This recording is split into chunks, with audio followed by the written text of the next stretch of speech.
ជំសួរពុកម៉ែបងប្អូនសម្រាប់ថ្ងៃនេះគឺថាផ្លែទៀតហើយ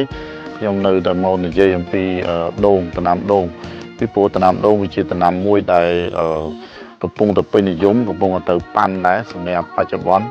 ប៉ុន្តែអ្វីដែលលក្ខណៈពិសេសសម្រាប់ចែកម្លែកថ្ងៃនេះគឺខ្ញុំនឹងចែកម្លែកពាក់ព័ន្ធជាមួយនឹងហេតុអីបានជាយើងត្រូវការដាំដូងហើយដាំដូងវាជួបឧបសគ្គឬក៏វាមានបញ្ហាអីខ្លះសម្រាប់ពុកម៉ែបងប្អូនថ្ងៃនេះខ្ញុំនឹងពាក់ព័ន្ធជាមួយដំណាំដូងតែពិតដែលប្រជាជនខ្មែរយើងចូលចិត្តដាំដោយសារតែខ្ញុំគិតថាងាយស្រួលបើសិនជាពូជរាល់ថ្ងៃវាមានពូជខ្មែរយើងហើយនឹងពូជដែលយើងប្រកាសនឹងពូជប្រកាសរាល់ថ្ងៃពេញនិយមគេគឺហៅដូងទឿឬក៏ដូងក្អូបប៉ុន្តែពូជខ្មែរយើងមានពូជដើមដូងហៅពូជដូងបាយតែភ្លេវាធំហ្នឹងឬក៏មានដូងទឿដែលមានដូងពាក់ព័ន្ធជាមួយនឹងគេហៅថាដូងភ្លើងបាទអញ្ចឹងជាធម្មតាគាត់จะដាំតាមផ្ទះបាទអញ្ចឹងឃើញថាការថែទាំមិនមានបញ្ហាអីទេ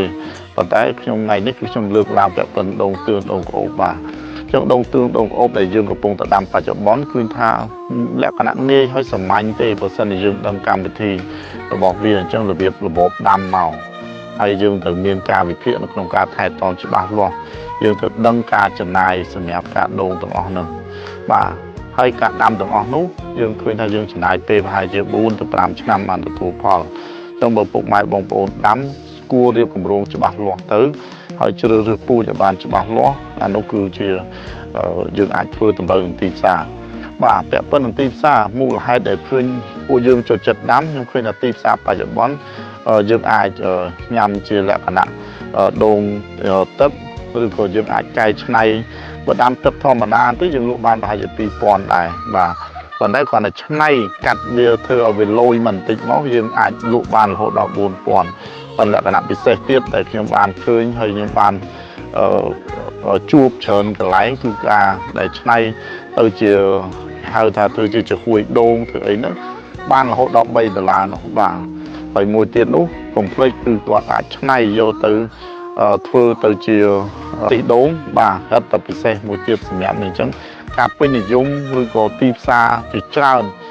យើងអាចគិតទៅដល់សម្រាប់ទីផ្សារនាំចេញទៀតប៉ុន្តែបច្ចុប្បន្នមិនបាច់គិតទៅដល់ហ្នឹងទេគឺទីផ្សារក្នុងស្រុកកំពុងតែពេញនិយមហើយនឹងត្រូវការខ្លាំងមែនទែន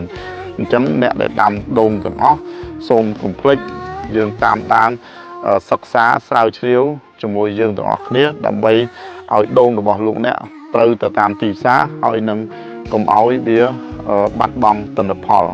បាទអញ្ចឹងបើចង់ជ្រាបច្បាស់សម្រាប់ទីផ្សារឬក៏បច្ចេកទេសមួយចំនួនហើយឬក៏អ្នកដែលចង់វិនិយោគទៅលើផ្នែកខាងដូងនឹងតែម្ដងអាចជួបគ្នាថ្ងៃទី18ខែកុម្ភៈឆ្នាំ2023វេលាម៉ោង8ដល់ម៉ោង12នៅ CJCC